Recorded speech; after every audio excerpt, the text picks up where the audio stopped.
Ô số theo được xa cha cổ rốt cha được thì cha nấu bên miên lục cừu nè cừu rước nhiều cho nông thạ sa tẻng ót trơ cao cho sông và công đòi miên lục biệt riệp rồiประกาศទីបុនសិស្សទាំងអស់ត្រូវគោរពលោកគ្រូអ្នកគ្រូនឹងចេះសាមគ្គីយោគយល់អធិស្ឋានជៀសវាងបង្កទំនាស់ណាមួយជាដាច់ខាតរាល់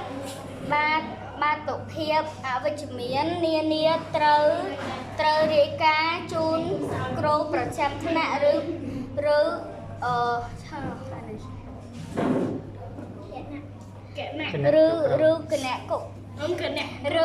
គណៈគ្រប់គ្រងរបស់សាលាជាបន្ទាន់ប្រកាសទី5ហាមយកចំណីនិងយៈផ្សេងចូលក្នុងថ្នាក់រៀនសិស្សត្រូវអង្គុយដោយស្ងៀមស្ងាត់មានអរិយាប័ត្រសមរម្យនិងយកចិត្តទុកដាក់ស្ដាប់គ្រូពន្យល់ប្រកាសទី6សិស្សទាំងអស់ត្រូវបិទសំឡេងទូរស័ព្ទក្នុងម៉ោងរៀនប្រកាសទី7ពេលជិះលេងសិស្សមិនត្រូវស្រែកខ្លាំង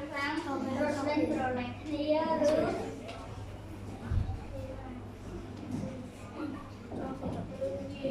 ឬវាយក៏ទីអាគ្នាឡើយសិស្សត្រូវប្រកាន់ខ្ជាប់នៅអនាម័យមិនត្រូវបន្តបងឬខាត់ស្ដោះជួយជួយរៀនជាការមិនត្រូវសរសេរឬជួយរៀនយ៉ាងពុកឡើងកៅអីឬគ្រឿងសង្ហារឹមឡើយប្រកាសទី8ត្រូវធ្វើការដែលគ្រូដាក់ឲ្យនិងប្រកល់ជូនគ្រូវិញជាប្រចាំប្រកាសទី9ហាមយកឬប្រើប្រាស់អាវុធជាផ្ទុះគ្រឿងញៀនឬស្រវឹងចូលក្នុងបរិវេណសាលានិងហាមលេងល្បែងស៊ីសងផ្សេងក្នុងបរិវេណសាលាប្រកាសទី10រាល់ការឈប់សម្រាកសិស្សត្រូវស្នើសុំការអនុញ្ញាតពីសាលាជាលាយអក្សរឬអាចទូរស័ព្ទមកសាលាបានករណីបន្ទាន់តាមលេខទូរស័ព្ទ